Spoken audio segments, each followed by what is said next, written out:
अस्सलाम वालेकुम।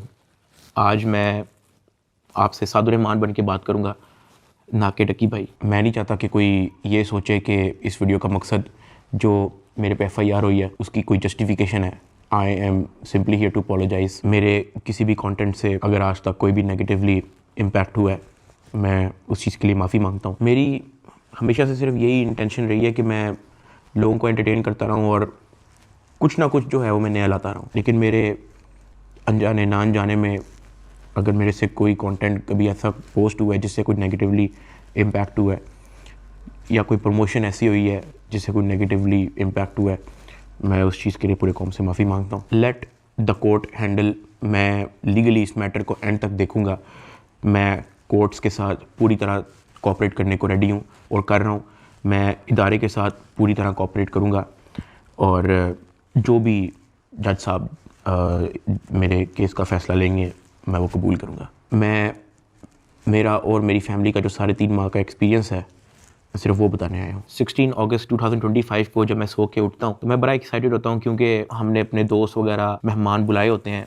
हमने अपने घर में दावत रखी होती है, मेरे सब दोस्त आते हैं, बड़ा इंजॉय करते हैं, हम खाना शाना खाते हैं, गपशप लगाते हैं, मेहमान चले जाते हैं। उसके बाद मैं और रूब पैकिंग में लग जाते हैं, क्योंकि हमें मलेशियन गवर्नमेंट का एक इवेंट है, उधर से इनवाइट आया होता है कि डकी भाई आप आएँ, हमारे लिए कुछ वीडियोस वगैरह बनाए। पूरे पाकिस्तान से उन्होंने एक मेल और एक फ़ीमेल को चुना है, जिसके अंदर मेल में उन्होंने मुझे चुना है। बाकी कंट्रीज़ से भी उन्होंने एक मेल एक फ़ीमेल इनवाइट किए हुए थे और मैं बड़ा एक्साइटेड था कि पूरे पाकिस्तान के अंदर से उन्होंने एक बंदा चूज़ करना है और उन्होंने मुझे चुना। मैं बड़ा ऑनर फील कर रहा। हमने बड़ी जल्दबाजी में पैकिंग की, क्योंकि मेहमान आए होते हैं, हमें टाइम नहीं मिलता, और मुझे नहीं पता था कि जब हम पैकिंग करके अपने घर से निकलेंगे तो मेरी ज़िंदगी का सबसे मुश्किल वक्त शुरू हो जाएगा। मेरे वहमो गुमान में भी नहीं था कि मेरे साथ क्या होने जा रहा है। हम जब पैकिंग करके सामान गाड़ी में रखते हैं, गाड़ी हमारी एयरपोर्ट की तरफ चल पड़ती है। एयरपोर्ट पहुंचते हैं, हम सामान अपना अनलोड करते हैं। रात के 9 बजे के करीब हमारी फ़्लाइट होती है। हम काउंटर पे जाते हैं और हमें अपना बोर्डिंग पास मिल जाता है। उसके बाद जहाँ पे इमिग्रेशन होनी होती है, जहाँ पे आपके पासपोर्ट पे एग्जिट स्टैंप लगती है, हम जब वहाँ पे पहुँचते हैं तो वो मेरे से पूछते हैं कि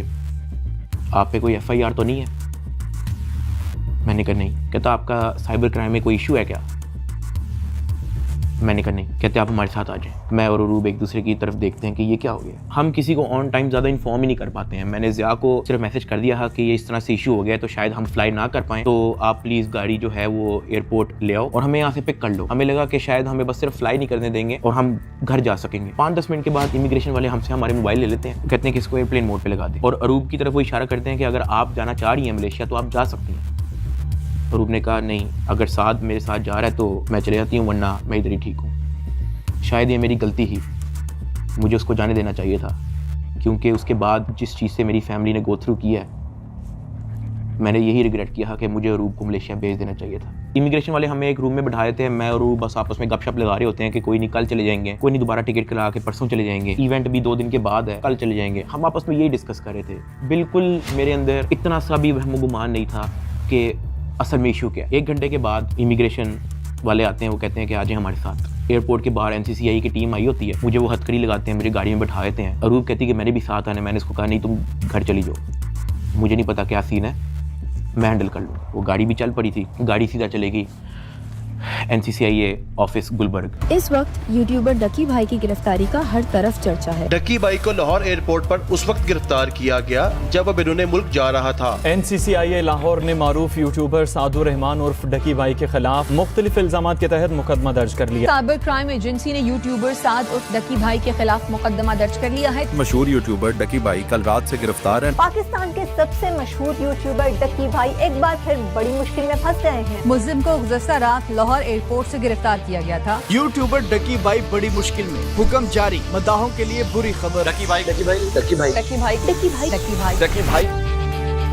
रात के तकरीबन 11 बजे हम NCCI ऑफिस पहुंच जाते हैं। हथकड़ी मुझे लगी हुई थी, मुझे ऊपर एक रूम में लेके गए। जब मैं NCCI के ऑफिस पहुंचता हूं तो वहाँ पे 6-7 ऑफिसर्स बैठे होते हैं। मेरी हथकड़ी वो खोल देते हैं, मुझे कुर्सी पे बिठा देते हैं और मेरी इंटेरोगेशन शुरू हो जाती है। वहाँ पे मेरे से क्वेश्चन करते हैं एप्लीकेशंस के प्रमोशन के बारे में। वहाँ पे मुझे पहली बार आइडिया होता है कि मेरा इस इशू पे मुझे एयरपोर्ट पे रोका गया। खैर मेरे से वो जो सवाल करते गए मैं उनको बताता गया। मेरे पास 3 मोबाइल थे, मैंने तीनों मोबाइल के पासवर्ड उनको दिए। उन्होंने मेरे से मेरे जीमेल अकाउंट के पासवर्ड पूछे, मैंने वो भी उनको ऑन द स्पॉट दिए। उन्होंने मेरे से मेरे लैपटॉप का पासवर्ड पूछा, मैंने उनको ऑन द स्पॉट दिया। ऐसा भी नहीं कि मैंने उनको कोई बहाना लगाया हो कि मैं पासवर्ड भूल गया हूँ, because I had nothing to hide. मैं इदारे के साथ कोऑपरेट करना चाहता हूँ। मैं ये नहीं चाहता कि इदारा ये सोचे कि मैं कुछ छुपा रहा हूँ। मेरा 23 दिन का रिमांड लिया गया। वो सारी इन्वेस्टिगेशन मैंने पहले 23 मिनट के अंदर दे दी थी। कई घंटे गुजर जाते हैं और तमाम ऑफिसर्स मेरी इंक्वायरी लेके चले जाते हैं, सिवाय एक के, जो मेरे इन्वेस्टिगेशन ऑफिसर्स थे, असिस्टेंट डायरेक्टर शुएब रियाज साहब। मेरे आईओ के अलावा जब तमाम ऑफिसर्स चले जाते हैं तो एक प्राइवेट बंदा बाहर से अंदर आता है। तो आईओ मुझे कहता है कि तुझे पता है कि तेरे पे एफआईआर होने वाली है। मैंने कहा यार मुझे थोड़ा सा एक्सप्लेन कर दें कि मेरे पे केस क्या है और क्या एफआईआर है और मैंने किया क्या है। तो जो प्राइवेट बंदा था जो बाद में आया था ना, वो कहता कि यार तेरे बहुत बड़े मामला आते हैं, तेरा बहुत बड़ा मैटर है, तेरे पीछे ISI है, तेरे पीछे MI है, तेरे पीछे क्या क्या एजेंसी है। कहता तुझे पता ही नहीं है कि तूने क्या किया। तो वो मेरे पे ये इंप्रेशन डाला था कि हर इदारा जो है वो मेरे पीछे पड़ गया। साथ ही कहता कि लेकिन अगर आप हमारे साथ कोऑपरेट करेंगे तो हम आपके साथ कोऑपरेट करेंगे। मेरा तो काम ही कोई नहीं है। मैं सुबह उठता हूँ, फैमिली को टाइम दिया, बेगम को टाइम दिया, एक आधे दोस्त को टाइम दिया, जाके व्लॉग वगैरह बना लिया, घर आए, सो गए, दैट्स इट। इसके अलावा मेरी लाइफ में कुछ है ही। मेरे माइंड में 100 सवाल आना शुरू हो गए, लेकिन मेरे पास जवाब किसी का नहीं था। फिर उन्होंने मेरे पे FIR दे दी, मुझे हवालात में बंद कर दिया। मैंने ज़िंदगी में कभी हवालात नहीं देखी थी।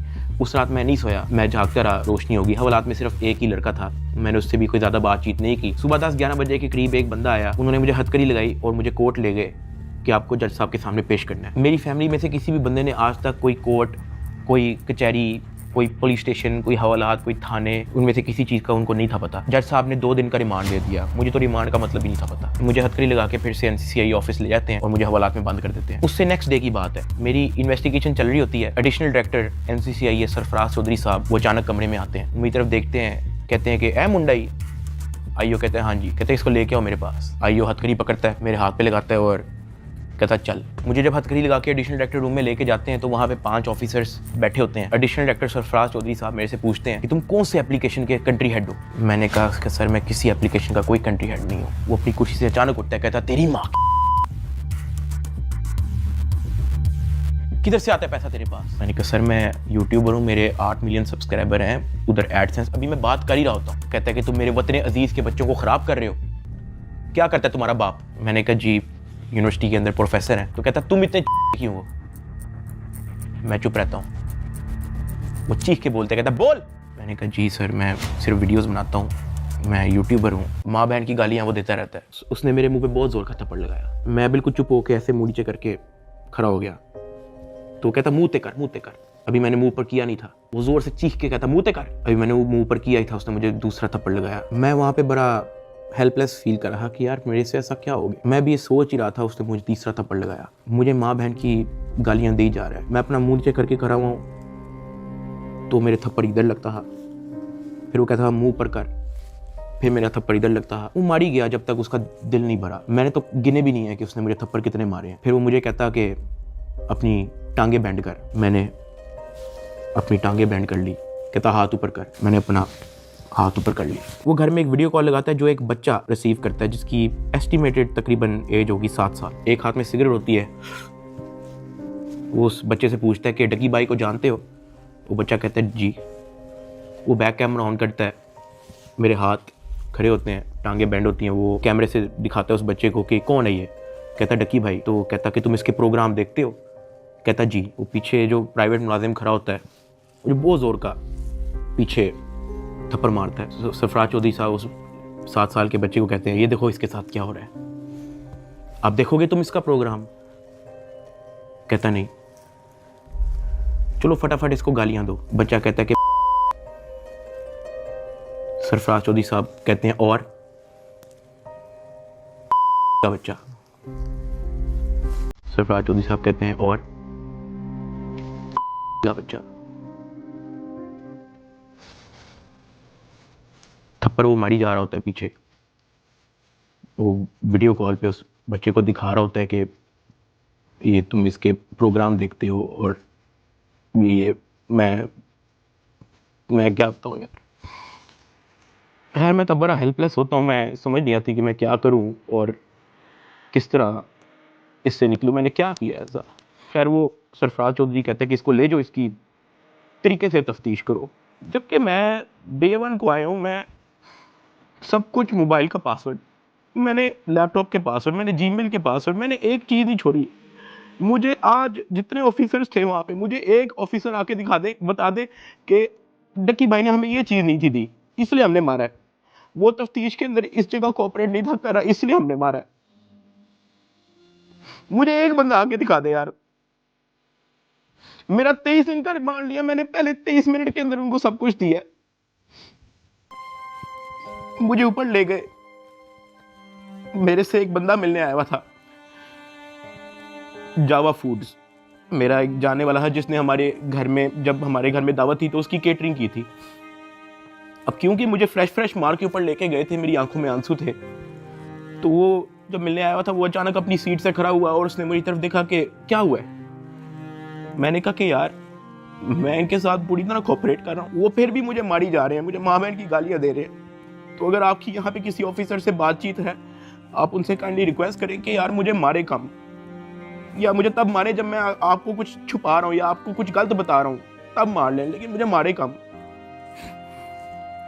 वो बड़ा परेशान हुआ, वो बाहर चला गया, कुछ खाने को मेरे लिए लेके आया था, पिज़्ज़ाज़ या कोई बर्गर लेके आया था। बाहर जाके मुझे नहीं पता कि उनके जानने वाले थे जुनैद सलीम जो एंकर हैं, उन्होंने कहीं उनको बात बता दी। जुनैद सलीम साहब ने जो है वो अपने पॉडकास्ट के अंदर इसका जिक्र कर दिया कि मेरा एक जानने वाला वहाँ पे गया तो डक्की भाई इस हालत में था।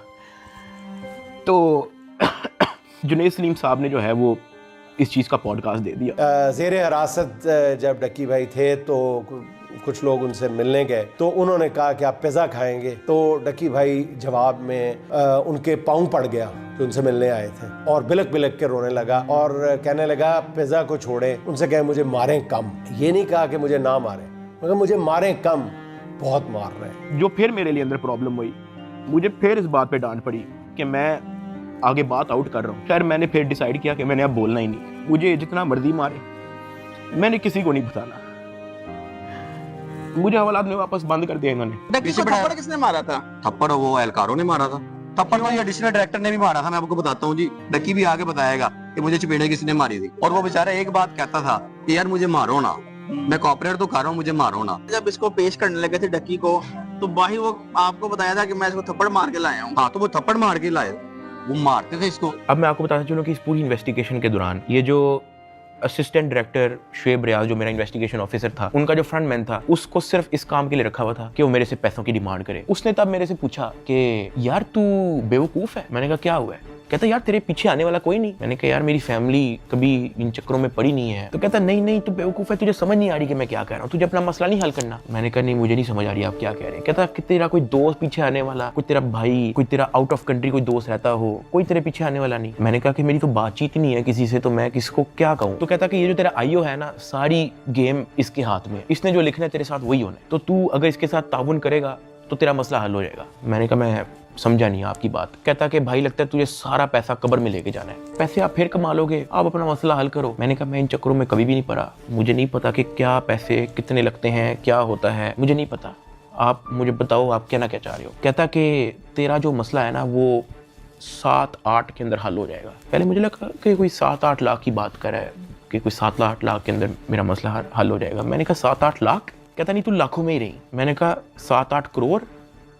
कहता तो और। मैंने कहा इतने तो मेरे पास है ही नहीं, मेरे रिसेंटली कुछ बहुत ज़्यादा खर्चे हुए हैं, मैंने आगे भी बहुत सारी मेरी स्पेंडिंग है, मेरे 100 और काम है, मेरे पास नहीं है। कहता बस फिर तो इधर ही पड़ा रहा है। मुझे वहाँ से आइडिया हो गया कि इस बंदे का काम सिर्फ और सिर्फ मेरे से पैसे मांगना है। जब मैं NCCI की कस्टडी में था, आप लोगों ने शायद 3,26,000 USDT की बात एडिशनल डायरेक्टर के पॉडकास्ट में सुनी होगी। 3,20,25,000 USDT वो इसके डिजिटल वॉलेट में से हमने अनर्थ करके कोर्ट ऑफ लॉ में सबमिट कर दिए।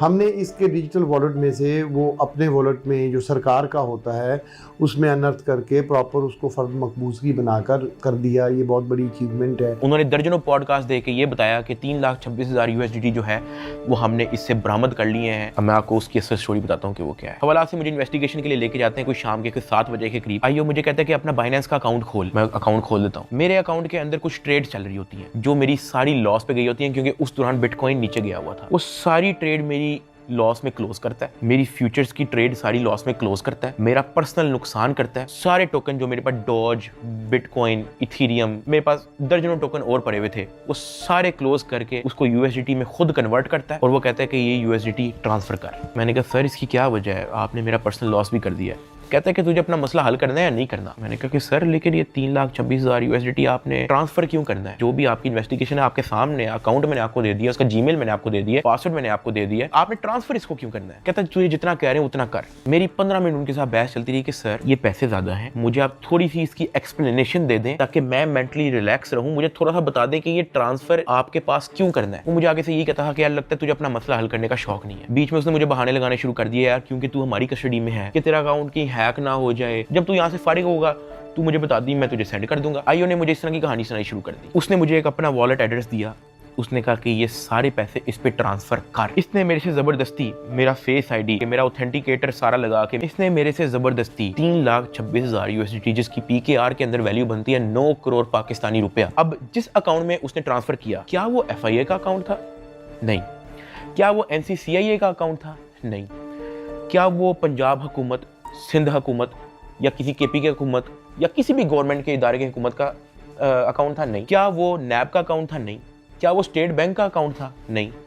क्या वो कोई ऐसा अकाउंट था जो कोर्ट की तरफ से जिसकी अप्रूवल मिली हो?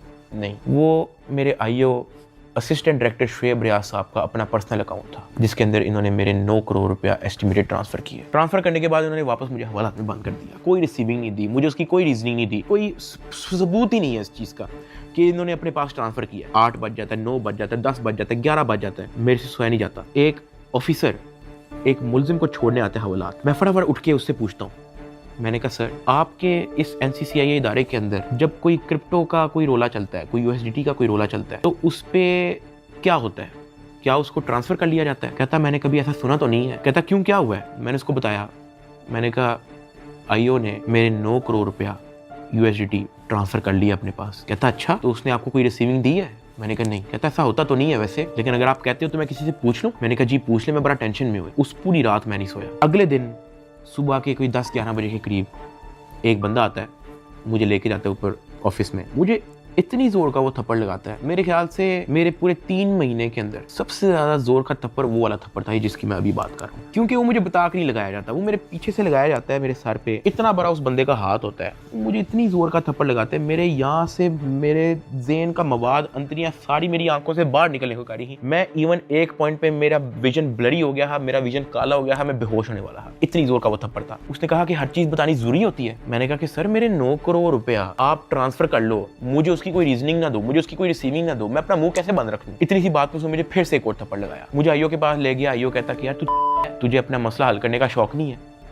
एडिशनल साहब बहुत नाराज है। मैंने कहा सर आपने 9 करोड़ रुपया मेरा ले लिया है, अभी मैं बात कर ही रहा था तो उसने इशारा किया कि इसको बंद कर दो। अब मुझे बंद कर दिया वापस हवालात में। कुछ टाइम के बाद जब मुझे फिर से इन्वेस्टिगेशन के लिए लेके गए तो ये जो मेरी 9 करोड़ रुपया जो इन्होंने ट्रांसफर किया है 3,26,000 यूएसडीटी, ये बात पूरे डिपार्टमेंट के अंदर फैल चुकी थी। हर प्राइवेट मुलाजिम को पता था, हर ऑफिसर को पता था, हर आईओ को पता था, डिपार्टमेंट में हर एक बंदे को पता लग गया था कि ये इतनी बड़ी अमाउंट जो है वो शुएब रियाज आईओ के अकाउंट में ट्रांसफर हुई है। आईओ ने सोचा इसने बात आउट कर दिया है, सबको पता लग गया है। इन्होंने फटाफट क्या किया, उसकी रिकवरी डाल के कोर्ट में पेश कर दिया कि ये देखो हमने ये पैसे बरामद किए हैं इससे, जबकि उन्होंने बरामद की इंटेंशन से वो ट्रांसफर अपने पास नहीं किए थे। इनकी ये इंटेंशन थी कि पैसा हम अपने पास ट्रांसफर कर लेते हैं, फिर इसमें से कोई इसको 20-30% वापस दे के इससे डील करेंगे। ये इनकी शुरू की इंटेंशन थी, लेकिन मैंने डिपार्टमेंट में बात आउट कर दी। मैंने मार खा ली इसके बदले। मैंने कहा मुझे मारो जितना मारना है। डिपार्टमेंट में बात आउट कर दी, ये लोग घबरा गए, इन्होंने फटाफट कोर्ट में रिकवरी डाल दी, जिसकी वजह से मजबूरन एडिशनल डायरेक्टर सरफराज चौधरी साहब को दर्जनों पॉडकास्ट मजीद देने पड़े कि 3,26,000 हमने इस बंदे से बरामद कर लिया है, जबकि वो बरामदी की नीयत से ट्रांसफर नहीं किया गया। हाँ वो तो मैंने डिपार्टमेंट में बात आउट कर दी, तो फिर आपको स्टोरी बनानी पड़ी इसकी। 3,20,25,000 यूएसडीटी कोर्ट ऑफ लॉ में सबमिट कर दिए। जब मुझे इन्वेस्टिगेशन के लिए फिर से लेके गए तो वहां पे एक और बंदा आया था अपने काम से। मैं आप लोगों को उसका नाम तो नहीं बता सकता, लेकिन हम लोग उसका नाम रख लेते हैं बिग ब्रदर। ये बिग ब्रदर जो है आपने वीडियो के एंड तक याद रखना है। वो अपने किसी काम से आया था, उसने मुझे देखा, उसने मेरे से पूछा कि यार डक्की तेरे पे केस क्या है? मैंने कहा एप्लीकेशन प्रमोशन का केस है। तो कहता कि तेरा मैटर कहाँ तक पहुँचा है? मैंने कहा कि मैं तो पूरी तरह ताउन कर रहा हूँ, मैं तो सब कुछ इनको दे चुका हूँ, मुझे नहीं पता कि इनको अब मेरे से और क्या चाहिए, लेकिन मैं तो पूरी तरह इनके साथ कोऑपरेट कर रहा हूँ। तो कहता अच्छा। उसने उसे सर हिलाया और कहता कि क्या ये लोग तेरे से कोई पैसे भी मांग रहे हैं? अब क्योंकि मैं उस बंदे को पहली बार मिला हूँ, मैं नहीं जानता कि वो कौन है। मैंने उसको कहा कि नहीं, मेरे से कोई पैसे नहीं मांग रहा। ऐसे सर हिलाया, कहता अच्छा, चल ठीक है, अच्छा लगा तेरे से मिलके।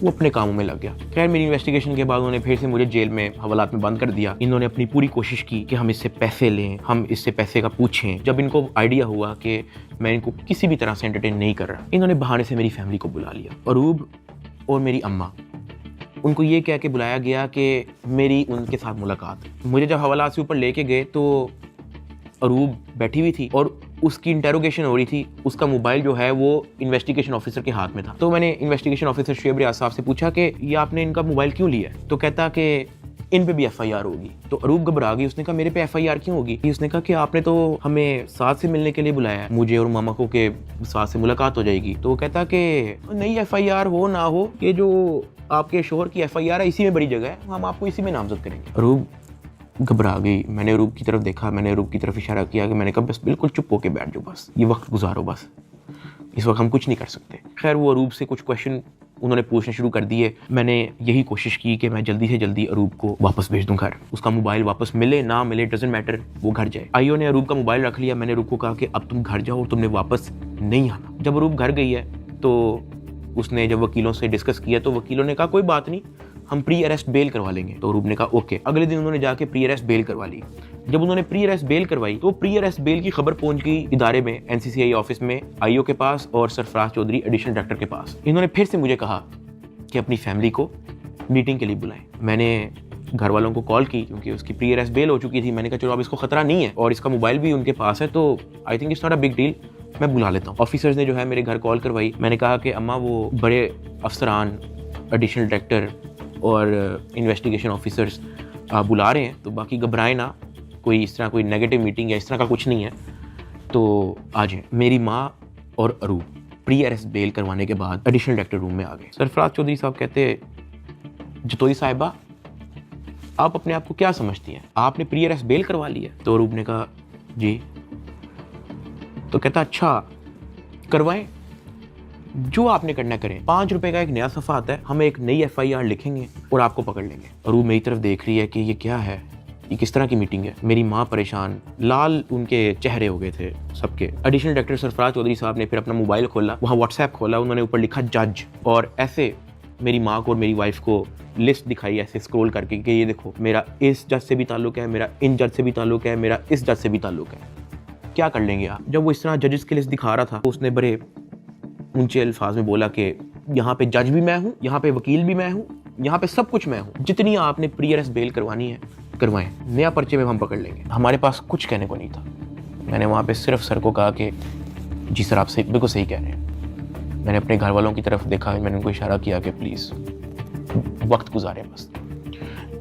मेरे घर वालों के चेहरे लाल हो गए हैं, मतलब बिल्कुल आप कह लो कि उनके पास कुछ कहने को नहीं थे। दे वर शेकिंग। वो बातें करता गया, हम लोग घबरा गए थे। हमने बस वेट किया कि यार ये कब हमें फारिग करेगा। जब उसने कहा ठीक है आप जा सकते हैं, मैं, अरूब और मेरी माँ जब उस एडिशनल डायरेक्टर रूम से बाहर निकले, मेरी माँ की आंखों में आंसू थे, अरूब की आंखों में आंसू थे। मैंने कहा कि यार मुझे बहाने से कहते हैं कि आप लोगों को बुला लो, फिर ये इस तरह की हरकतें करते हैं, डराने धमकाने वाली, ब्लैकमेलिंग, थ्रेट्स। मैंने कहा ये सिर्फ और सिर्फ इनका पैसे मांगने का तरीका है ताकि हम डर जाएं, इनको कुछ पैसे दे दें और हमारी जान छोड़ेंगे। तो ये इस तरीके से मुझे, मेरी फैमिली को ज़हनी अजियत देते रहे हैं, ब्लैकमेल करते रहे हैं। अरूब का राइट बनता है कि वो प्री अरेस्ट बेल करवा के आए। आपने अपनी इन्वेस्टिगेशन करनी है, करें। उसने तो अपना मोबाइल भी दे दिया, आप जब बुला रहे हो वो आ रही है, फिर भी आप उसको थ्रेट कर रहे हो कि जी आपने प्री अरेस्ट बेल करवा लिया, कोई बात नहीं, 5 रुपए का नया सफ़ा आएगा, हम आपको फिर अरेस्ट कर लेंगे। और ये सब इनका तौर तरीका था कि हम लोग किसी तरह टूट जाए और ये जितने पैसे मांगे हम लोग फौरी इनको दे दें। इस दौरान आईओ और उसका जो फ्रंट मैन है, जब उनको पता लगा कि मैं और मेरी फैमिली किसी भी तरह से इनको एंटरटेन नहीं कर रही, कोई पैसों के मामले में लिफ्ट नहीं करवा रही, तो इन्होंने मेरे एक दोस्त से बात की और उस दोस्त को कहा कि इसको मुझे आके कहो कि ये पैसों से मसला हल होगा। उसकी जो भी गपशप हुई मेरे दोस्त ने वापस आके बताई, कहता कि ये पैसे ही मांग रहे हैं। मैंने कहा यार इस तरीके से मेरी फैमिली को ब्लैकमेल कर रहे हैं, इस तरीके से मुझे टॉर्चर कर रहे हैं, ये लोग चाहते क्या है? वो ये कह रहे हैं कि अरूब को हम पर्चे में नामजद ना करें और उस पर कोई नया पर्चा ना दें और उसको अरेस्ट ना करें, उसका वो 1 करोड़ रुपया मांग रहे हैं। मैंने कहा भाई इन्होंने मेरा बैंक अकाउंट ब्लॉक कर दिया, इन्होंने मेरी USDT भी अपनी जेब में डाली है, मेरे अब्बा जी का बैंक अकाउंट ब्लॉक है, मेरी अम्मा जी का बैंक अकाउंट भी इन्होंने ब्लॉक कर दिया है, अरूब का बैंक अकाउंट इन्होंने ब्लॉक कर दिया है, ज़िया का बैंक अकाउंट इन्होंने ब्लॉक कर दिया है, इवन मुनीब जो अंडर 18 है उसका बैंक अकाउंट भी ब्लॉक कर दिया है। कहानी यहाँ पे ख़त्म नहीं हुई। मेरे दादा अब्बू जिनका मैंने आज तक व्लॉग में जिक्र नहीं किया, आज तक उनकी अपीयरेंस नहीं हुई, 80 साल एंड अबव की उनकी उम्र है, उनका बैंक अकाउंट भी ब्लॉक कर दिया। मेरे पास 1 टका नहीं है इनको देने के लिए। सॉरी। उसने मेरी बात सुनी, कहता अच्छा। उसने एज इट इज जब ये बात आईओ को बताई, आईओ आगे से इसको कहता कि इन्हों दे कोल 40-50 करोड़ रुपया सैट नहीं पर आउंदा है। मेरे दोस्त ने एज इट इज मुझे ये बात आके बताई। अब क्योंकि मेरी फैमिली ऐसे मेंटल टॉर्चर से गुजर चुकी थी, जब मेरे दोस्त ने ये बात मेरी फैमिली को बताई, मेरी फैमिली ने घबरा के कहा कि प्लीज आप किसी और से बात कर लें, अगर वो हमें लोन दे सकता है, कोई उधार हमें दे सकता है तो दे दे। मेरे दोस्त ने इवन मेरे एक और दोस्त से भी बात की, उसने मना कर दिया, कहता यार हम नहीं कर सकते, 1 करोड़ पे बहुत ज़्यादा है। मेरे दोस्त ने फिर आईओ से बात की, आईओ कहता कि हम 60 लाख से नीचे नहीं लेंगे, अरूब की हद तक, अभी हम डकी की बात नहीं कर रहे। ये बात जब उसने मुझे आके बताई, मैंने कहा मेरे पास है ही नहीं 60 लाख, या मेरे पास 60 रुपये नहीं है, सब कुछ इन्होंने ले लिया। अगले दिन मेरी कोर्ट में पेशी थी, मेरा रिमांड लेने के लिए जब कोर्ट में गए तो मेरी फैमिली वहाँ पे आई हुई थी। उन्होंने मेरे से हाथ जोड़ के, रंग उनके उड़े हुए थे, कहा कि साद जो कह रहे हैं इनको प्लीज़ दे दो। अरूब कांप रही थी, कहती कि मुझे पकड़ लेंगे, मुझे पता भी नहीं है कि इनको कैसे हैंडल करना है, मुझे नहीं पता कि आगे मेरे साथ ये लोग क्या करेंगे, प्लीज़ ये जो मांग रहे हैं दे दो। जब मैंने उनकी शक्लें देखी फैमिली की, मैंने कहा ठीक है, लेकिन मेरे पास 60 लाख रुपए वाकई में नहीं है, आप किसी से बात कर लें। मेरे मामू आउट ऑफ कंट्री रहते हैं, वो ऑस्ट्रेलिया से फ्लाई करके आए हैं, जब हमने इनको ये सारी कहानी बताई है। मेरे एक मामू इधर पाकिस्तान में होते हैं, वो भी आए हैं, उनसे हमें उधार लेना पड़ा कि प्लीज़ हमारी हेल्प कर दें, हमारा ये मसला है, हमें 60 लाख रुपया उधार चाहिए। उन्होंने 60 लाख रुपया हमें कैश अरेंज करके दिया, वो कैश हमने इन लोगों को पहुंचाया। इनको पैसे जो है मेरे भाई ने भिजवाए थे, मुझे तो पता भी नहीं था कि इनको पैसे पहुंच गए हैं या वो मेरे मामू ने दिए हैं, ये सारी बातों का मुझे बाद में पता लगा। जब इनको पैसे पहुंच चुके थे, अगले दिन मुझे एडिशनल डायरेक्टर सरफराज चौधरी साहब ने मुझे फिर से कहा कि आप अपनी फैमिली को, अगर आपने मीटिंग करनी है तो आप बुला लें। मैंने कहा जी ठीक है, मैंने अपनी फैमिली को बुला लिया, और तब एडिशनल डायरेक्टर साहब का रवैया मेरी फैमिली के साथ टोटली चेंज हो चुका था। वहाँ से मुझे आइडिया हुआ कि it was never about the case, it was always about the money. वो मेरी फैमिली से बड़े अच्छे से बात कर रहे हैं, मुझे आइडिया हो गया हाँ कि इनको शायद पैसे पहुंच चुके हैं। वो इवन कमरे से चले भी गए थे, उन्होंने कहा कि अगर आपने अपनी कोई प्राइवेट बात करनी है तो आप कर लें। जब वो कमरे से गए हैं, तब मेरी माँ ने, अरूब ने, मेरे भाई ने सारी कहानी बताई कि किस तरह से मेरे मामू ने उधार 60 लाख रुपया दिया है ये सारी कार्रवाई के लिए। मैंने अपनी माँ से माफ़ी मांगी, मैंने कहा यार आई एम सॉरी कि मेरी वजह से इतना कुछ करना पड़ रहा है सबको। कहती कोई बात नहीं, अल्लाह पाक देख रहा है, इट्स ओके। खैर मेरी फैमिली को 5-10 मिनट दिए हैं मेरे से बात करने के लिए, और वो चले गए। अब तक मेरा 16-17 दिन का रिमांड हो चुका था, इतना लंबा रिमांड होता नहीं है। अभी वीडियो में कुछ टाइम पहले मैंने आपको कहा था कि बिग ब्रदर एक बंदा आपने याद रखना है। ये बिग ब्रदर इस बार फिर से एनसीसीआई ऑफिस आता है, लेकिन ये इस बार मेरे से मिलने आता है। मेरे से पूछता है कि किधर तक पहुंचा तेरा केस। मैंने कहा कि सर मेरी तरफ से तो मैं सब कुछ दे चुका हूँ, मुझे नहीं पता कि इनका क्या इरादा है। उसने मेरे से पूछा कि यार इतना लंबा तेरा रिमांड क्यों हुआ है। मैंने कहा सर नो आइडिया, जबकि मैं इनको सब कुछ दे चुका हूँ। इनके पास मेरे सारे मोबाइल हैं, इन्होंने मेरी वाइफ को भी नामजद किया है, सारे ईमेल पासवर्ड लिए मैं, सब कुछ इनके पास है, ये फिर भी मेरा रिमांड डिमांड करते हैं। कहता अच्छा तो इन्होंने पैसों की बात की है तेरे से, क्योंकि मैं उस बंदे पे उस तरह से ट्रस्ट नहीं था करता। मैंने कहा नहीं, इन्होंने मेरे से कोई पैसों की बात नहीं की। कहता किसी ने इशारा दिया हो, किसी ने इनडायरेक्टली तेरे से डिमांड की हो, या किसी ने कहा हो कि तू अगर पैसे दे देगा तो तेरी छूट हो जाएगी। फिर वही बात कि मुझे नहीं था पता कि वो बंदा कौन है। मैंने उसको कहा कि नहीं। उसने मेरी तरफ देखा ऐसे, कहता आर यू श्योर। मैंने कहा जी। इवन उससे मुझे एक पॉइंट पे बड़े गुस्से से देखा, कहता कि देख ले अगर कुछ ऐसा है तो तू मुझे बता सकता है। फिर वही बात आ गई क्योंकि मैं उसको जानता नहीं था। मैंने कहा नहीं ऐसा कुछ भी नहीं है सर। कहता ठीक है, वो चला गया। मेरा 23 दिन टोटल रिमांड हो चुका था। जो मैं आप लोगों को ये भी बताता चलूँ कि एनसीसीआई की हिस्ट्री में इतना लंबा रिमांड नहीं हुआ। इवन एक पॉइंट पे मैं इतना तंग आ गया था इनसे कि मैंने खुद ही जज साहब के सामने कहा कि सर मैं चाहता हूँ कि ये लोग अपनी तसल्ली पूरी कर लें, इन्होंने जो मेरी इन्वेस्टिगेशन करनी है करें, अगर ये रिमांड मांग रहे हैं इनको रिमांड दे दें। मैं इतना तंग आ गया था, मैंने जज साहब के सामने खुद ही बोल दिया कि यार रिमांड ले लें मेरा। 23 दिन रिमांड के बाद भी इन्होंने 30 लाख रुपया मेरी फैमिली से मुझे जुडिशियल करने का लिया। मतलब एनसीसीए ऑफिसर्स ने मुझे जेल भेजने के भी मेरी फैमिली से पैसे लिए। खैर मैंने अपने दोस्त को कहा कि यार ये आईओ से पूछो कि अब क्या इसने मेरे साथ करना है। कहता कि मैंने बात की है। वो ये नहीं कह रहा कि अब आपकी बेल करवानी है, वो ये कह रहा है कि हमने 4 पर्चे मजीद रेडी किए हुए, वो 4 पर्चे हम डकी भाई पे ना दें, उसका 1.5 करोड़ रुपया वो मांग रहे हैं, जिसमें से एक पर्चा इन्होंने कोई लड़की रिलेटेड रखा हुआ है। और जब मैंने ये सुना मैं बर्बाद, मैं टूट चुका था। मैंने अपने दोस्त को कहा तू इनको ब्लॉक कर दे बस, और तू जा, इनको को 4 पर्चे देने, 400 दें, मैंने अब 1 टका नहीं देना इनको। इस तरह तो इनको आदत लग जाएगी। फिर ये कहेंगे कि जी अब हम डक्की भाई को फायर ना मारने का 5 करोड़ रुपया लेंगे, घर की बत्ती बंद कर देंगे, घर में अगर आप चाहते हो कि बत्ती आए उसका 50 लाख रुपया निकालो, पानी बंद कर देंगे, फिर कहेंगे घर में पानी आए उसका 40 लाख रुपया निकालो। ये तो इन हरकतों पे आ जाएंगे फिर। हाँ, अगर आप मेरी एक आधा फैमिली का अकाउंट छोड़ देते तो मैं आपको पैसे कहीं से तो दे, एटलीस्ट हमारी फैमिली जो है मकरूज तो ना होती। इतना मोटा मेरा चलान पेश किया, मुझे एक ऑफिसर उस चलान के अंदर एक सफ़े की एक लाइन का एक लफ्ज दिखा दे कि मेरे उसमें बाप का क्या रोल है, क्योंकि आप लोगों ने उनका अकाउंट बंद किया ना, उनका क्या रोल है मुझे उस सफ़े के अंदर दिखाएं। उस चलान के अंदर मेरी माँ का क्या रोल है वो मुझे दिखाएं। उस चलान के अंदर मेरे दादा अब्बू का क्या रोल है, मेरे किसी और फैमिली मेंबर का क्या रोल है मुझे दिखाएं। आपने उनको मकरूज कर दिया, कर्जे ले लेके अब उनको NCCIA के ऑफिसर के पेट भरने हैं, उनको डिप्रेशन में डाल दिया, ये कह के कि पता नहीं उनके पीछे ISI MI लगी है। मेरे फादर एक हार्ट पेशेंट हैं, उनके हार्ट की सर्जरी होनी थी। मैंने अपनी माँ को, अरूब को, ज़िया को सख्ती से मना किया हुआ था कि आपने एक तो ये अब्बा जी का ख्याल रखना है, दूसरा इनको कोर्ट में नहीं आने देना, ये मेरे पास एक बार भी जेल में ना आए, क्योंकि मुझे पता है उनकी हार्ट की क्या कंडीशन है। वो बेहोश हो जाते हैं, परेशान हो जाते हैं। हम उनकी सर्जरी के हमारे पास पैसे नहीं थे, वो जो पैसे हमने उनकी जो सर्जरी के लिए देने थे वो उन्होंने ब्लॉक कर दिया। अब कर्जा लेके हम NCCA के ऑफिसर्स का पेट भर रहे हैं। ये मेरी फैमिली को उस स्टेज पे लेके आए हैं जहाँ पे मैं स्पीचलेस हो गया कि यार मैं क्या करूं। मतलब अब्बा जी के इलाज के पैसे भी उन्होंने ब्लॉक कर दिए हैं। और ये बात मैंने उनको उधर दफ्तर में ऑफिस में कही थी, सरफराज चौधरी को मैंने खुद उसके मुंह पे कही थी। मैंने कहा मेरा अब्बा हार्ट पेशेंट है, उनकी सर्जरी के पैसे आपने मेरे फैमिली का अकाउंट ब्लॉक कर दिया। ये इस स्टेज पे मेरी फैमिली को ले आए थे, मुझे 23 दिन बंद रख के चुपेरे मार के मुझे कोर्ट पे लेके जाते थे कि मैं किसी मीडिया के किसी माइक में बोल ना दूं। जिस्मानी रिमांड पे FIA के पास जाना है या उसके बाद जेल जाना है, तो क्या तो बोलने कोई मसला नहीं है। आज डक्की भाई आप यूट्यूबर्स को क्या पैगाम देना चाहेंगे? कुछ बात नहीं करेंगे?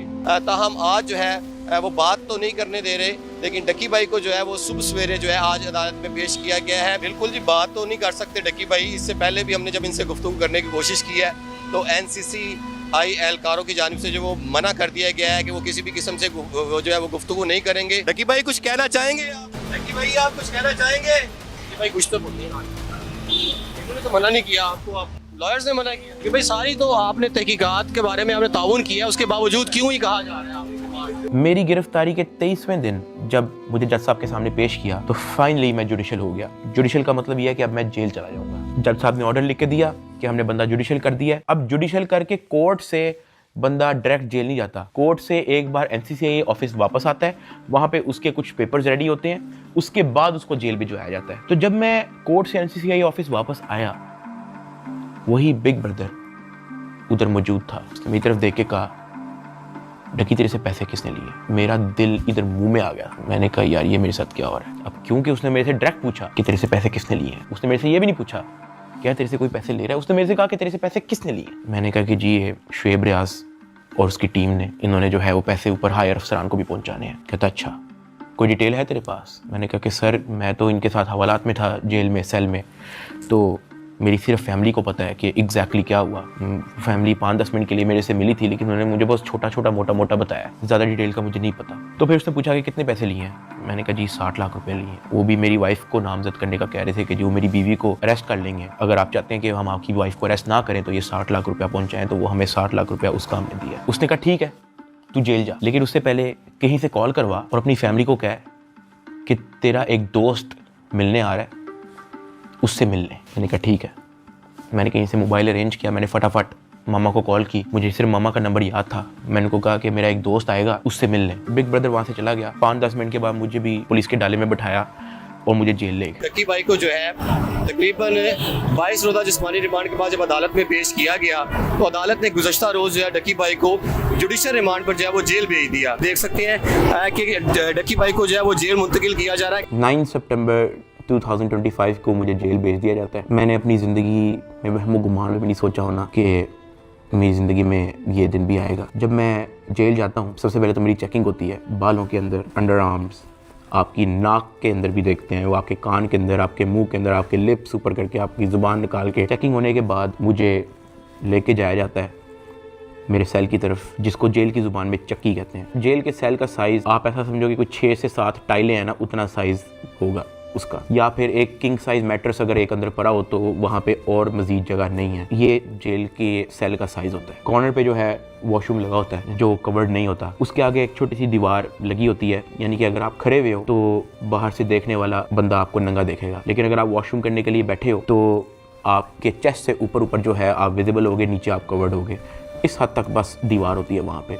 उसी के ऊपर जो है वो एक टूटी लगी होती है पानी की। मैं जब अपने सेल में आता हूँ तो शाम हो जाती है, मुझे सेल में लाते ही लॉक कर दिया जाता है, क्योंकि मेरा नया नया एक्सपीरियंस होता है। मुझे नहीं समझ आ रही होती है कि मैं कहाँ पे आ गया हूँ। मैं इधर उधर देखता हूँ, परेशान हो जाता हूँ कि ये क्या हो रहा है मेरी ज़िंदगी में। बहुत ऊंचा पंखा लगा होता है जहाँ से मुझे आइडिया होता है कि कोई चाह के भी खुदकुशी नहीं कर सकता। अंधेरा हो जाता है, मुझे कुछ समझ नहीं आ रही होती कि मैंने क्या करना है। खैर मैं दीवार के साथ लग के बैठ जाता हूँ बिल्कुल ऐसे ही, और सोचता रहता हूँ कि ये मेरी ज़िंदगी कहाँ से कहाँ आ गई है। मैं अपने सेल से बाहर देखता हूँ तो 1.5 लीटर की बोतल पड़ी होती है, उसके ऊपर कैप भी लगा होता है। मेरा हाथ तो वहाँ तक नहीं पहुँचता, लेकिन कोई 15-20 मिनट के अंदर एक इंचार्ज जो है वो वहाँ से गुजर रहा होता है। मैं उसको आवाज़ देता हूँ कि सर, वो मेरी बात सुनते हैं, हाँ जी। मैं उनको कहता हूँ कि सर वो सामने 1.5 लीटर की बोतल पड़ी है, वो काइंडली मुझे पकड़ा दें। मुझे बोतल पकड़ा देता है। वॉशरूम से मैं वो 1.5 लीटर की बोतल के अंदर पानी भरता हूँ, उसका कैप बंद करता हूँ। सितंबर का टाइम होता है, शदीद गर्मी होती है, इतनी गर्मी कि आप कूलर के बगैर नहीं रह सकते। मैं अपनी कमीज़ उतारता हूँ, बॉटल को अपनी शर्ट के अंदर डाल के ऐसे उसको मैं लपेटता हूँ, अपने सर के नीचे रख के मैं लेट जाता हूँ। 2 दिन मेरे ऐसे ही गुजरे। जेल के एक्सपीरियंस में मैं ज़्यादा डिटेल में बात नहीं करूँगा इस वीडियो में, मैं वो फिर कभी आप लोगों को एक्सपीरियंस बताऊँगा। 3 दिन मैं उस सेल में रहा, मुझे किसी ने नहीं बुलाया, किसी ने कोई आवाज़ नहीं दी। तीसरे दिन एक ऑफिसर आता है और उसके हाथ में एक चिट होती है। वो चिट की तरफ देखता है, वो कहता है सादुर्रहमान की रही। मैं अपना हाथ कर करता हूँ कि जी सर मैं। कहता आजा तेरी मुलाकात आई है। वो फीलिंग ही बड़ी अजीब सी थी कि आपको किसी ने पूछा है, आपसे बात की है किसी ने, और इससे पहले मुझे पता ही नहीं था कि मुलाकात क्या होती है। खैर उसने मुझे मेरे सेल से निकाला, मुझे एक जगह पे ले गया, और 3 दिन बाद मैंने किसी अपने को देखा। मेरी माँ, अरूब और ज़िया वहाँ पे खड़े हुए थे, लेकिन मैं उनको मिल नहीं सकता था, उनको गले नहीं लग सकता था, मैं उनको सलाम नहीं कर सकता था, क्योंकि हमारे दरमियान में शीशा लगा हुआ था। उनकी तरफ एक लैंडलाइन पड़ा हुआ था, एक लैंडलाइन मेरी तरफ पड़ा हुआ था, और उस लैंडलाइन में ही आप बात कर सकते हो। मैंने ज़िंदगी में इतना बेबस फील नहीं किया। एक लैंडलाइन उनकी तरफ पड़ा होता है, एक लैंडलाइन मेरी तरफ पड़ा होता है। एक तरफ से अरूब फ़ोन उठाती है, दूसरी तरफ से मैं फ़ोन उठाता हूँ, और वो कहती है क्या हाल है। मैंने कहा मैं ठीक हूँ। उसके आगे वो कुछ नहीं बोलती। 2 मिनट मैं भी चुप रहता हूँ, 2 मिनट वो भी चुप रहती है। अचानक कहती है कि साद ये क्या हो गया ये सब। मैंने कहा रूप मुझे नहीं पता, मुझे नहीं पता, मेरे पास किसी चीज़ का जवाब नहीं है। ऐसे ही हमारी बात हो रही थी, अचानक ज़िया अरूब को कहता कि मैंने बात करनी है साद से। मैंने कहा हाँ करवाओ। ज़िया अरूब से फ़ोन ले लेता है। वो कहता है कि यार साद आपका एक दोस्त आया था। मैंने कहा हाँ। कहता यार वो तो सारी डिटेल हमसे मांग रहा था और उसको सब कुछ पता है, तो आप उस पर ट्रस्ट करते हो। मैंने कहा ज़िया देखो मैं उसको नहीं जानता हूँ पर्सनली, लेकिन फॉर सम रीज़न उसको पता था। मैंने उसको नहीं बताया, उसने मेरे से खुद कहा कि तेरे से पैसे किसने लिए, और उसने मुझे कहा था कि मुझे डिटेल चाहिए। तो ज़िया कहता कि हाँ वो हमारे पास आया था, एक कागज़ पे सारा मेरा वो लिख के गया है कि कहाँ कहाँ पे कैसे कैसे पैसे पहुँचाए, किसने दिए, किस बैंक से निकलवाए, वो सारा नोट डाउन करके गया है। मैंने कहा कि देखो ज़िया इस वक्त ना हमें नहीं पता कि हमने किस पे ट्रस्ट करना है, किस पे नहीं करना। हमने जिसको भी अप्रोच किया है सब ने मदद करने से इनकार कर दिया है। जिन्होंने कोशिश की है वो भी कोई मसला कोई बेहतरी की तरफ नहीं आया। मेरे पास कोई ऑप्शन नहीं है, सुन लेते हैं हम एक बार इस बंदे की बात। ज़िया ने कहा ठीक है। जब ज़िया ने मुझे ये बात बोली तो मुझे आइडिया हो गया कि वही जिनका नाम हमने अभी बिग ब्रदर रखा था वो मेरी फैमिली से मुलाकात कर चुका है। खैर ज़िया से बात होने के बाद ज़िया ने फ़ोन मामा को दे दिया। मामा भी रो पड़ी, गपशप हो रही ही। साथ उन्होंने कहा था कि ये जो आपका दोस्त आया है, कहता कि आप मेरी भी माँ है, आपको कुछ नहीं होगा, आपने अब 1 भी रुपया किसी को नहीं देना, बस जो आप लोगों ने दे दिया है उसकी मुझे डिटेल दे बस। खैर वही 15-20 मिनट होते ही हैं वो फ़ोन बंद हो जाता है। ना मुझे मामा की आवाज़ आ रही होती है, ना मेरी आवाज़ उन तक जा रही होती है। तो मुझे रियलाइज़ होता है कि मेरा वक्त ख़त्म हो गया है। वहाँ का एक इंचार्ज मुझे मेरे सेल में वापस छोड़ देता है। मैं वापस उसी जगह पे आया था। वक्त के साथ साथ जेल में अपने आप को एडजस्ट किया, मेंटली एक्सेप्ट किया कि भाई तू अभी इधर ही है। 10 दिन गुजर गए। 10 दिन के बाद एक इंचार्ज फिर से आया चिट लेके, कहता सादुर्रहमान की रही। मैंने कहा जी सर मैं।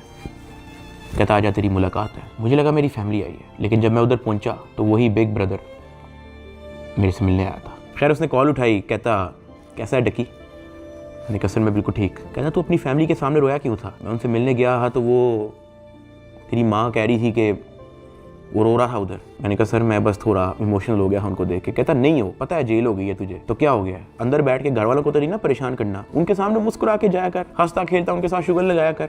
क्या मैं बिल्कुल ठीक हूँ, अंदर बड़ा मजा आ रहा है। मैंने कहा सर वो हो जाता है, मैं तो कोशिश करता हूँ कि मैं उनको कोई टेंशन ना दूँ, लेकिन चेहरे पे बंदे के लिखा आया था। कहता खैर मैं गया उस दिन तेरे घर, माँ जी बहुत परेशान थी, मैंने उनको तसल्ली दी है, तुझे मैं सिर्फ ये बताने आया हूँ कि तू तगड़ा रहे। फिर उसने मुझे कहा कि अगर आने वाले कुछ टाइम के अंदर अगर तुझे कोई न्यूज़ तेरे रिलेटेड सुनने को मिलती है तो पैनिक नहीं होना और अंदर किसी से कोई बात शेयर नहीं करनी। कोई पूछे कहना मुझे इल्म नहीं किसी चीज़ का, और अपनी फैमिली को भी कह दे कि किसी चीज़ को लेकर पैनिक नहीं होना। अगर कोई प्रेशराइज करने की कोशिश करे, कोई कॉल करे, कोई अप्रोच करे, जस्ट इन्फॉर्म अस। साथ मैंने उनको ये भी बताया कि जब मैं NCCI की कस्टडी में था तो वो मुझे कहते थे कि आपके पीछे MI लगी हुई है। तब उसने मुझे कहा कि जिन लोगों का नाम लेके आपसे पैसे ले रहे हैं ना, मैं उस इदारे से हूँ। फिर उसने मुझे बताया कि ये बात जब मुझे पता लगी तो हमने अपने हायर अथॉरिटीज़ को भी इन्फॉर्म किया, तो let me and my team handle it. तूने अंदर किसी से कोई बात नहीं करनी, अपनी फैमिली से ज़्यादा कोई बात नहीं करनी, सिर्फ उनका हालचाल पूछ और रोना धोना बंद कर, उनके सामने शुगर लगा, हंस मुस्कुरा, कह के बड़ा मज़ा आ रहा है अंदर, जो बुरा वक्त था वो चला गया, अब बस तू वक्त काट। फिर मैंने उसको बोला कि सर वो जो एडिशनल डायरेक्टर सरफराज चौधरी साहब हैं वो मुझे रिमांड के दौरान कहते थे कि मैं तेरी हाई कोर्ट तक बेल रोकूंगा। तो उधर बिग ब्रदर कहता कि छोड़ दे, कुछ नहीं होगा। उसके बाद वो हुआ जो किसी ने वहमो गुमान में भी नहीं सोचा था। ये मुकदमा दर्ज करवाने वाला कोई और नहीं बल्कि डिप्टी डायरेक्टर सरफराज चौधरी है, जिसने डकी को गिरफ्तार किया और उसको दुनिया का सबसे बड़ा मुजरम बनाकर पेश किया। इस डायरेक्टर को आज सस्पेंड कर दिया गया है। Additional director national cyber crime investigation agency Lahore हैं सरफराज चौधरी साहब, उन्हें जनाब सस्पेंड कर दिया गया है। पूरी तैयारी है NCCI की डकी की बेल कैंसिल करवाने। डकी भाई के खिलाफ कार्रवाई करने वाले NCCI के अहलकार ऑफिसर सरफराज चौधरी साहब को मुअत्तल कर दिया गया है। उसके बाद वो चीज़ें हुई हैं, वो चीज़ें हुई हैं जो मैंने अपने वहमो गुमान में भी नहीं सोचा था। मैं जब 23 दिन रिमांड में था मैं इतना मायूस हो गया था, मैं अल्लाह पाक से भीख मांगता था कि या अल्लाह मुझे रास्ता दिखा, या अल्लाह मुझे इस झंझट से निकाल दे, या अल्लाह सब कुछ तेरे सामने है, मैं किसी जोगा नहीं, मेरी फैमिली किसी जोगे नहीं, हम फंस चुके हैं, हम गीदड़ों में फंसे हुए हैं, या अल्लाह मुझे यहाँ से निकाल दे। मैं हाथ जोड़ के भीख मांगता था। मैं हवालात में एक गंदे से कमरे में बैठ के मैं भीख मांगता था कि या अल्लाह तू सब देख रहा है, तेरे सामने हो रहा है सब कुछ, मेरे लिए कोई तो दरवाजा खोल, मुझे कोई रास्ता दिखा, मैं कहाँ जाऊँ। NCCI अफसरान की गिरफ्तारी पर मुकदमा यूट्यूबर डक्की भाई की अहलिया अरूब जतोई की मुद्दत में दर्ज किया गया। डक्की भाई की फैमिली से रिश्वत लेने का ये मामला, NCCI के अफसरान का जिस्मानी रिमांड मंजूर। अरूब जतोई ने दरखास्त दी है national cyber crime investigation agency के 8 अफसरों और 1 फ्रंटमैन पर। ये हो क्या रहा है? बैटिंग एप्स को रोकने वाले ही बैटिंग ऐप के जरिए पैसे मंगवा रहे हैं। मुकदमा डक्की भाई की अहलिया अरूब जतोई की मुद्दत में दर्ज किया गया। 12 लोग हिरासत में हैं FIA के। अफसर है शुएब रियाज और सरफराज चौधरी, उन्होंने रिलीफ के नाम पर अरूब जतोई से रिश्वत मांगी। पर 90 लाख रुपए की रकम बतौर रिश्वत वसूल की गई। वो लोग जिनके कंधों पे निजाम की हिफाजत की जिम्मेदारी रखी गई थी, वो ही खुद इस निजाम में नकब लगाने लगे। जो तफ्तीशी थे आज वो मुलजिम के रूप में अपने ही इदारे के सामने जवाबदेह हैं। 7 अफसरान ने ओहदों से इस्तीफा दे दिया। 90 लाख रुपए रिश्वत लेने के केस में NCCI के एडिशनल डायरेक्टर समेत 6 अफसरान का जिस्मानी रिमांड मंजूर कर लिया गया है। अरूब जतोई इस बात पर डट गई हैं कि NCCI अफसरान जिन्होंने उनसे रिश्वत ली है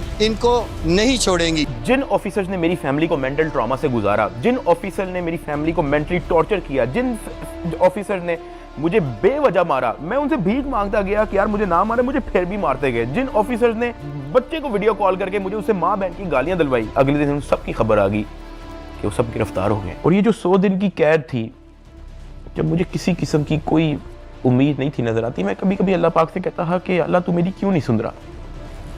लेकिन ये सब जब मुझे खबरें सुनने को मिली तो मैंने रियलाइज़ किया कि अल्लाह ने मेरी तभी सुन ली थी जब बिग ब्रदर मुझे फर्स्ट टाइम NCCI ऑफिस में मिला और उससे मेरे से पूछा कि तेरे पे केस क्या है। इसमें मैं FIA एंटी करप्शन इदारे को बड़ा अप्रिशिएट करना चाहूँगा, जिन्होंने मेरी फैमिली का सारा केस सुना, मेरी फैमिली के एक मेंबर के पास जाके उन्होंने उनकी स्टोरी सारी सुनी उनका बयान लिया, इन पे FIR लॉन्च की और ये सब कुछ हुआ। वहां से मुझे रियलाइज हुआ कि इदारे बुरे नहीं होते, कुछ लोग होते हैं जो बुरे होते हैं। और अनफॉर्चुनेटली मेरे केस के अंदर भी मुझे बुरे लोग मिले, लेकिन क्योंकि अच्छे लोग भी एग्जिस्ट करते थे, अल्लाह पाक ने उनको वसीला बनाया, उनको हमारे पास भेजा। 16 अगस्त को मैं गिरफ्तार हुआ। 100 दिन टॉर्चर, ऐसा रोलर कोस्टर जो मैंने ज़िंदगी में कभी भी नहीं सोचा था मैं और मेरी फैमिली ने गुजारा। 100 दिन के बाद जस्टिस शहराम सरवर, मैं उनको सल्यूट करता हूँ, उन्होंने मुझे बेल दी हाई कोर्ट से। मैं जब जेल में था, जब सबसे पहले मुझे इस चीज़ की न्यूज़ मिली कि डकी तेरी बेल हो गई है, तब जो मेरी बॉडी पे खून दौड़ा था उसके लिए मैंने 100 दिन इंतज़ार किया। मैं तो जम गया था, मैं ख़त्म हो गया था, मैं बर्बाद हो गया था। सही बताऊँ तो मैं हार मान ली थी, मैं टूट चुका था। मुझे नहीं पता था कि मैं क्या करूँगा। ये 100 दिनों में क्या क्या हुआ, ये वीडियो तो शायद 40-50 मिनट की होगी। अगर मैं आपको बताना शुरू करूं तो ये वीडियो 4-5 घंटे की होनी चाहिए। बहुत सारी चीज़ें मेरी मजबूरी है, मैं नहीं बता सकता। इवन ये जो भाई थे जिनका नाम हमने बिग ब्रदर रखा था, उनसे मैंने रिक्वेस्ट की, मैंने कहा सर मुझे लोगों को बताने दें कि आपने हमारी फैमिली के लिए क्या क्या किया। कहता डकी we work in the shadows, हमें आपकी अप्रिसिएशन नहीं चाहिए, ये हमारी ड्यूटी थी। आपकी माँ हमारी माँ है, आपकी फैमिली हमारी फैमिली है। ना हम चाहते हैं कि आप हमारा नाम लें, ना हम चाहते हैं कि आप हमें मेंशन करें। उसने कहा क्योंकि हमारे इदारे का नाम लेके आपको और आपकी फैमिली से फाइनेंशियल बेनिफिट्स ले रहे हैं तो we have to step in. इदारे की ट्रेनिंग ही ऐसी है कि अगर हमारे इदारे का कोई नाम लेके अपने लिए कोई बेनिफिट लेगा तो उसकी कोई टॉलरेंस नहीं है। ये हमारी ड्यूटी है, we are here to serve this country. अगर आप गलत होते या आपकी फैमिली गलत होती तो हम आपका साथ ना देते, लेकिन हमने देखा कि हमारी माँ मुश्किल में है, हमारी बेटी मुश्किल में है, हमारा भाई मुश्किल में है, तो हमें आपकी अप्रिसिएशन नहीं चाहिए, खुश रहें। और मैं बड़ा हैरान हुआ कि एक तरफ NCCI ऑफिसर्स हैं जो दर्जनों पॉडकास्ट दे रहे हैं पब्लिकली, लेकिन बैक एंड पे वो क्या हरकत करें उस चीज़ का किसी को नहीं पता। और दूसरी तरफ ये बिग ब्रदर का इंस्टीट्यूशन जिन्होंने दिन रात एक कर दिया मेरी फैमिली के लिए। और जब मैंने उनका कहा कि मुझे बताने दे लोगों को, तो कहते हमें क्रेडिट नहीं चाहिए। सेल्फलेसली काम किया और एक भी पॉडकास्ट उनके एक भी ऑफिसर ने एक भी इंटरव्यू नहीं दिया, just working in the shadows. और मुझे और मेरी फैमिली को उन पे फ़ख्र है, और मेरी सिंपैथी हर उस फैमिली के साथ है जो कभी इन करप्ट NCCI ऑफिसर्स के थ्रू अफेक्ट हुई है। अल्लाह पाक किसी की फैमिली को उस चीज़ से ना गुजारे जिस चीज़ से मेरी फैमिली गुजरी है। एक और चीज़ की बड़ी कन्फ्यूजन थी कि मेरे एक्चुअली वकला कौन है। तो मेरा केस जो है वो बैरिस्टर अमृत शेख देख रही हैं और एडवोकेट उस्मान लतीफ़ जो मेरा केस आगे परसू कर रहे हैं। लेकिन मैंने सबकी वीडियोस देखी हैं, जितने वकला हैं जिन्होंने मेरे लिए स्टैंड लिया, मैंने सबके टिकटॉक वीडियोस देखी हैं। मैं दिल से उन तमाम एडवोकेट्स का शुक्रगुजार हूँ जिन्होंने मेरे लिए स्टैंड लिया। इस पूरे 100 दिन के अंदर जो मेन सवाल लोगों का था ना, वो ये था कि यार डकी भाई आप तो इस मामले से फारिग होने के बाद मुल्क छोड़ के चले जाओगे। लेकिन मैं आप लोगों को एक बात बताऊं, 8 साल हो गए हैं मुझे यूट्यूब पे आए हुए, मैंने सिर्फ अच्छा टाइम देखा है। जहां 8 साल इस मुल्क ने मुझे सब कुछ दिया, इस मुल्क के लोगों ने मुझे प्यार दिया, इस मुल्क के लोगों ने मुझे सपोर्ट दी, तो ये 3 महीने की मुश्किल में मैं मुल्क छोड़ के जाऊंगा तो ये तो मेरी सेल्फिशनेस है कि जहां 8 साल इस मुल्क ने आप पे कोई मुश्किल नहीं आने दी, तो 3 महीने की मुश्किल पे मैं इस मुल्क को छोड़ के कैसे जा सकता हूँ। मैं इधर ही हूँ, मैं कहीं नहीं जा रहा। पाकिस्तान ने ही मुझे सब कुछ दिया है, पाकिस्तान में ही मैं रहूँगा। यहाँ पे मैं वीडियो को एंड कर रहा हूँ। इस पूरे 100 दिन के अंदर मैंने बहुत कुछ सीखा। कोई भी आके पीछे नहीं आता आपकी फैमिली के अलावा। मेरी माँ कोर्ट के धक्के खाती रही है, उनका क्या काम है कोर्ट में? उन्होंने कौन सा वहाँ पे कोई बयान देना है या कोई स्टेटमेंट देनी है, या वो कौन सी वकील है जो उनका कोर्ट में कोई काम है? वो सिर्फ वहाँ पे इसलिए आती थी कि मुझे कोई 30-40 सेकंड के लिए अपने बेटे की झलक देखने को मिल जाए, मैं बस देख लूँ कि यार मेरा बेटा ठीक है। सिर्फ इसलिए आती नहीं है, एक दिन भी उन्होंने मिस नहीं किया। आज के दौर में जहाँ वफादारी तो मजाक बन के रह गई है, और वो मेरे साथ एंड तक खड़ी रही। उसको डराया गया, धमकाया गया, ब्लैकमेल किया गया। इवन एक पॉइंट में मैंने उसको ये भी कहा था कि जब तक ये मैटर हल नहीं होता तुम आउट ऑफ कंट्री चले जाओ। वो तब भी मेरे साथ खड़ी रही। मैं जेल में था और मेरे लिए मर्दों से लड़ती रही है, और सही बताऊं तो कोई भी नहीं करता ऐसा।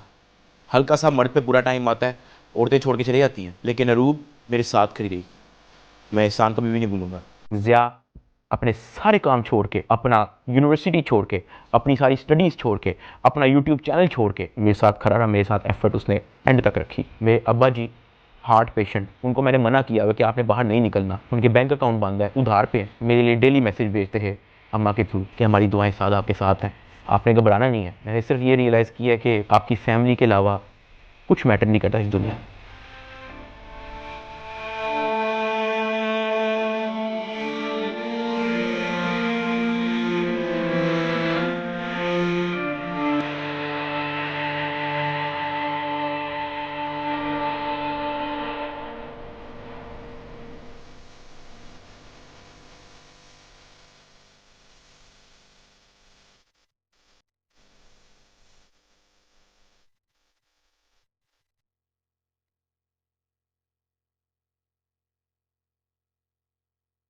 और मुझे पता है कि मैं इस वक्त इस स्टेज पे नहीं हूँ कि मैं किसी का नाम ले सकूँ, लेकिन I want to thank field marshal Asim Munir साहब and director general of military intelligence, जिन्होंने इतनी प्रोफेशनलिज्म दिखाई और मेरी फैमिली को इस करप्ट माफिया से निकलने में मदद की। और ये जो बिग ब्रदर जिनका मैंने जिक्र किया है, मैं तो जेल में था, मेरी फैमिली को कुछ भी नहीं पता था।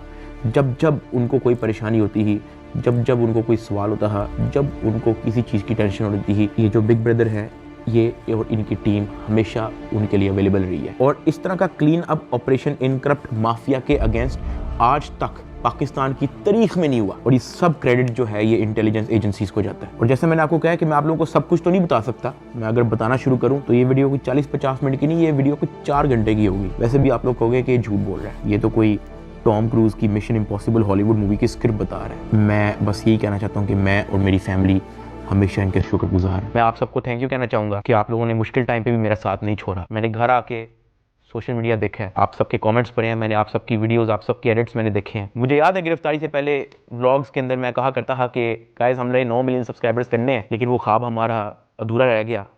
मैं गिरफ्तार हो गया, मेरे पास मेरा चैनल भी नहीं था, मैं जेल में था, मुझे लगा कि सब कुछ ख़त्म हो गया, this is the end, Ducky भाई is no more, he is finished. अचानक एक इंचार्ज आता है, कहता है डकी भाई तेरे 9 मिलियन सब्सक्राइबर्स हो गए हैं, मुबारक हो। That is where I realised कि maybe this is not the end, maybe this is start of something else. I want to appreciate every single one of you. मैं ज़िंदगी भर नहीं भूलूंगा आप लोगों का एहसान। अभी इस वीडियो में मैंने आप लोगों को बोला कि यार अगर मैं सब कुछ बताना शुरू करूं तो ये वीडियो 4-5 घंटे की हो जाएगी। और साथ मैंने आप लोगों को ये भी बोला कि मैं आप लोगों को कुछ लोगों का नाम नहीं बता सकता, तो हम उनका नाम बिग ब्रदर रख देते हैं। बट लेकिन समटाइम सब कुछ जानना ज़रूरी भी नहीं होता। मैं बाहर आ गया हूँ, यही बहुत है। जब मैं जेल से वापस आया तो मैंने बहुत सारे लोगों की कहानियाँ देखी। कोई पॉडकास्ट पे कुछ कह रहा है, कोई यूट्यूबर कुछ कह रहा है, कोई टिकटॉकर कुछ कह रहा है, कोई जर्नलिस्ट कुछ कह रहा है। और मैंने उन सबको देख के बस कहा कि यार किसी को कुछ भी नहीं पता, सबकी अपनी अपनी कहानी है और सब झूठ है। असल में क्या हुआ है वो मुझे पता है। And let that be a mystery. Pakistan जिंदाबाद, पाक फौज जिंदाबाद। अल्लाह हाफिज़।